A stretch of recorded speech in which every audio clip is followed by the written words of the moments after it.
How do you put together an inducer motor assembly? I've got 1, 2, 3, 4 inducer motor assemblies that I've got to put together. I'm going to give you some tips that you will need to know in case you have to put an inducer motor assembly together for this brand of unit. This is York. These are all for York units, and they're around 5 years old. And usually I get an inducer motor assembly that's already put together. This one I got to be careful because it just put high temp RTV silicone to make a gasket for it on here. I gotta wait. We're gonna probably wait overnight and then put this one on, but this is for American Standard, and we replace 10, 20, 30 of these beginning of winter or through winter.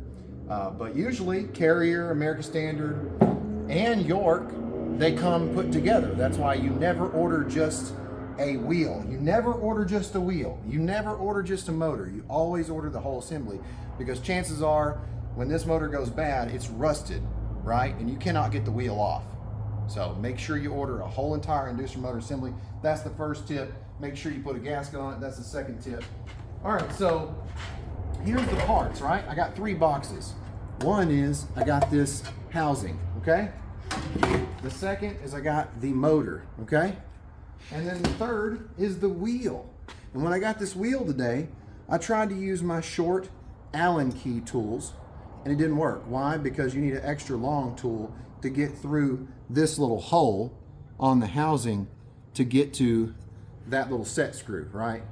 But it's not Allen key, right? It's not hexagonal. It is a Torx key or a star key. So what I did was I went to O'Reilly's. I picked up these Titan extra long star key set, okay? And because York, when we ordered it, they didn't send me any of the bolts. Thank goodness I saved the old motor, because I got to take these old bolts off. So I'm going to take these bolts off, use those to mount the new motor to the housing. And here's my 3 parts.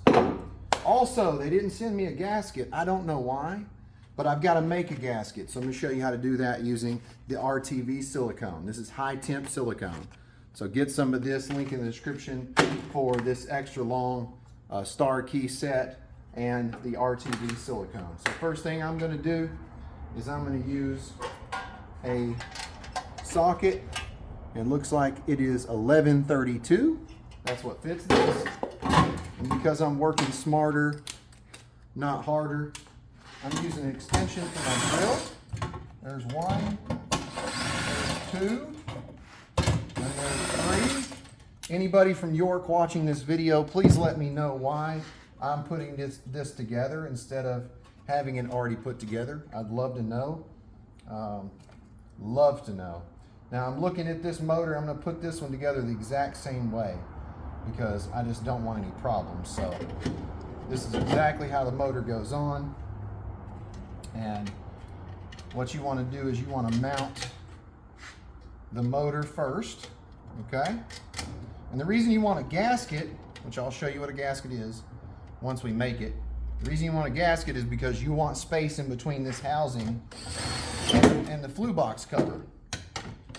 Because if you don't have space and your wheel is hitting the flue box cover, the motor's not going to last long. It's going to have a lot of vibration. It's going to make a lot of noise. Your customer's not going to be happy.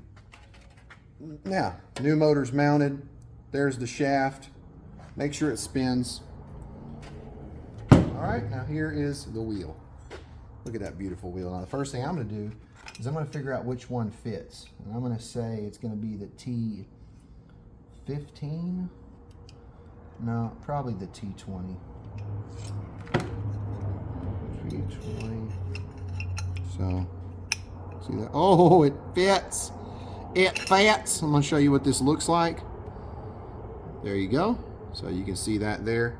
It's a star key. Looks like a star. It's got 6 points. Now, what I'm going to do is I'm going to find the flat part of the shaft, and then that's what I'm going to line up with my set screw.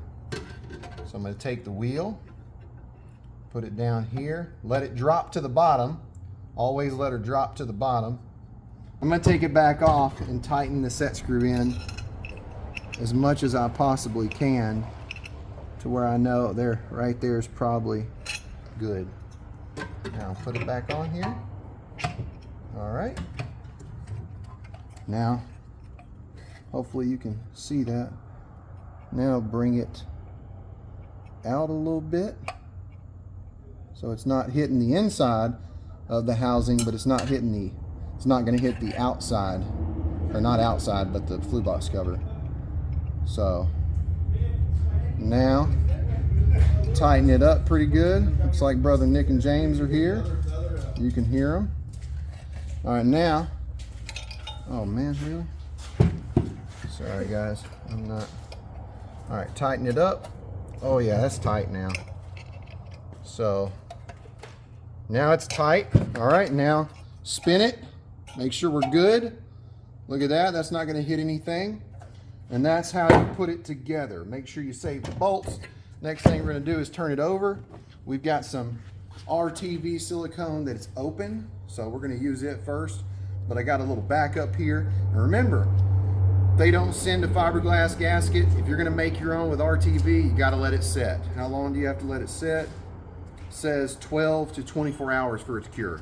So if you're trying to put a motor on, even if you put it on at 8 a.m., you're gonna be putting it on the next day. Unless you're just really determined, okay? Really, really determined. So I'm just gonna take this right here. Oh, okay.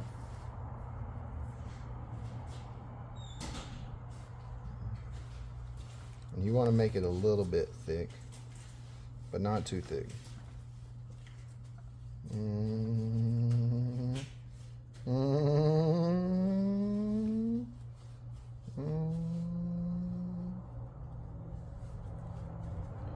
And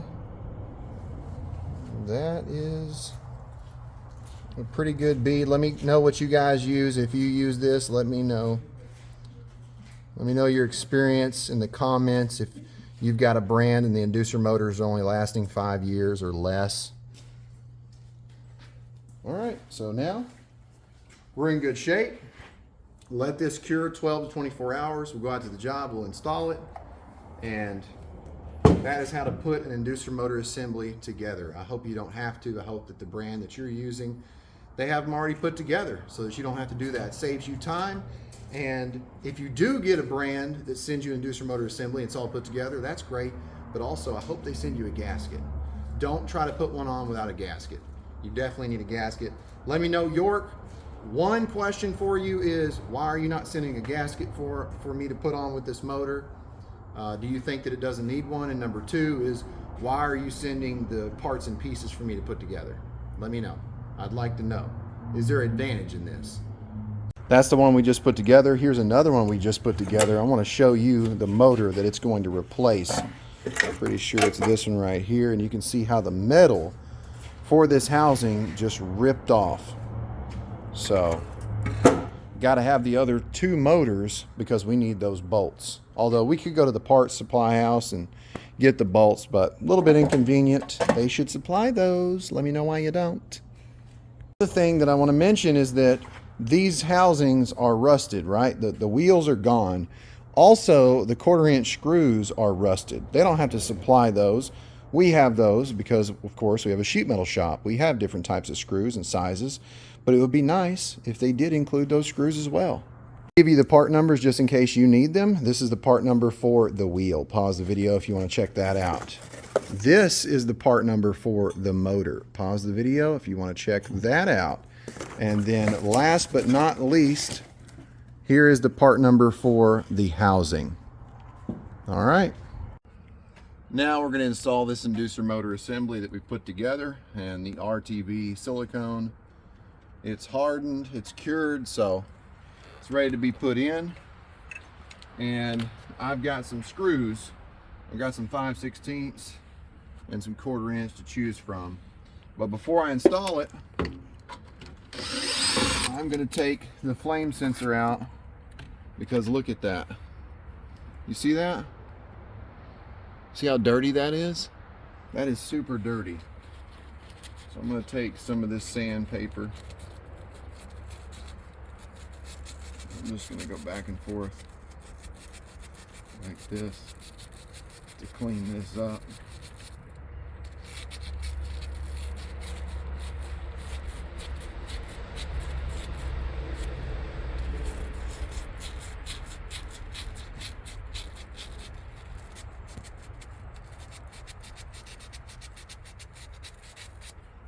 Look at that. That looks a lot better. Check it out. See that? I'm gonna give it a little bit more. Definitely gonna put that back in.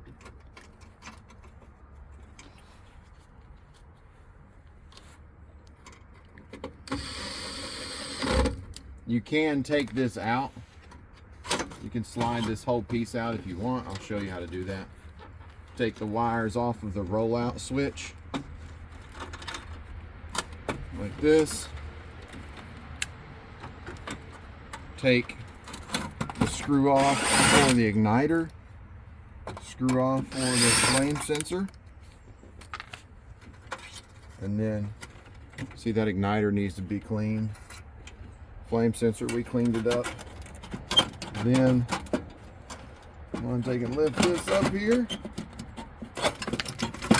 and we should be able to pull this out.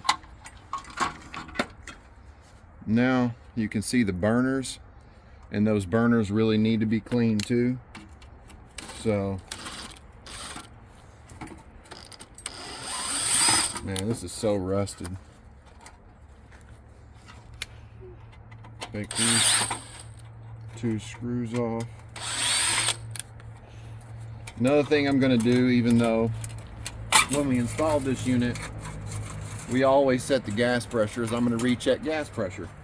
If you do not know how to check gas pressure, I'm going to put a video down below so you can learn how. And if you don't know anything about a propane conversion kit, converting a natural gas unit to propane, I've got a video on that. I just did a pretty long video about gas heat training. Take a look at those burners. See that?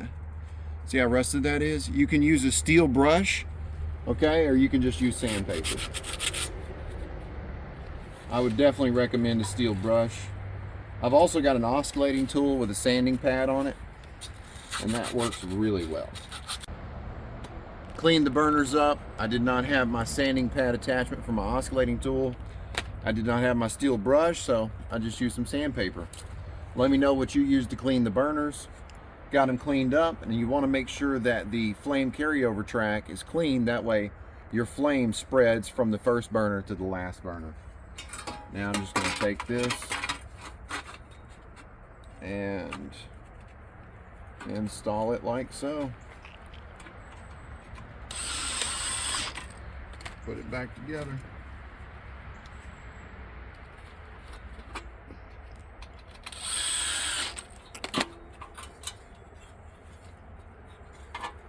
And this goes in here. I might even order some new burners since these are under warranty.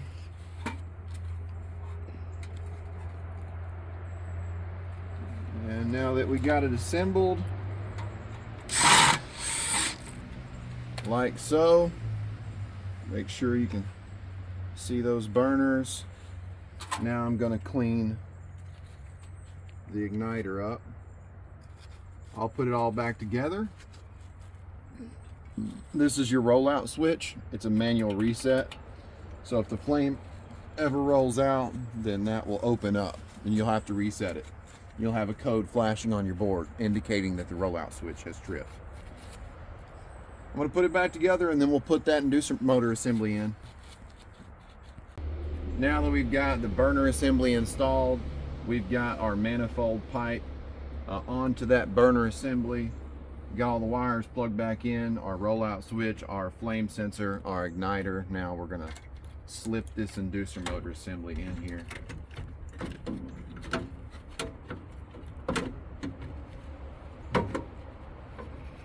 And that's how the inducer motor assembly is mounted inside.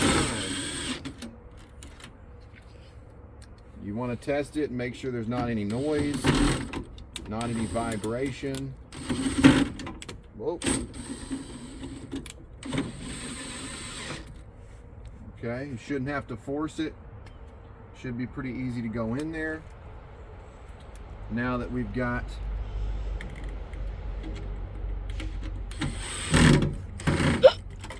all the screws installed, we got 2 wires here. One goes right here. All right. And then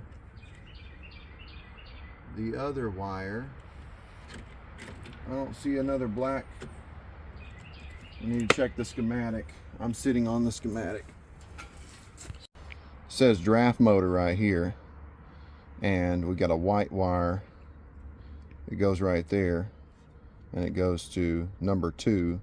This plug is for the flame sensor, and then L1, which goes to the contactor up here, and then 2 goes to that white wire of the draft motor. Then you've got a black wire that goes up here, and it goes to L2. It's connected to the same terminal of that contactor that a purple wire goes to. So we're going to check that contactor out. Right, here's the contactor, and there's one purple wire right here. So this is where that wire goes. So take this black wire, connect it right here. Now we're going to put this back up here. This is the fresh air. And then we're going to put this right here, like so. And then we're going to plug the disconnect in. All right, make sure my tube is on my port for my inducer. Everything looks like it's plugged up. Gas valve is on. Remember that you need to always check the gas pressure. If you don't know how, I do have a video down below for you. I don't hear any vibrations, any loud noises. That means the wheel is not hitting any of the metal inside. That's good. No LED light flashing. Burners are about to light. Burners just lit.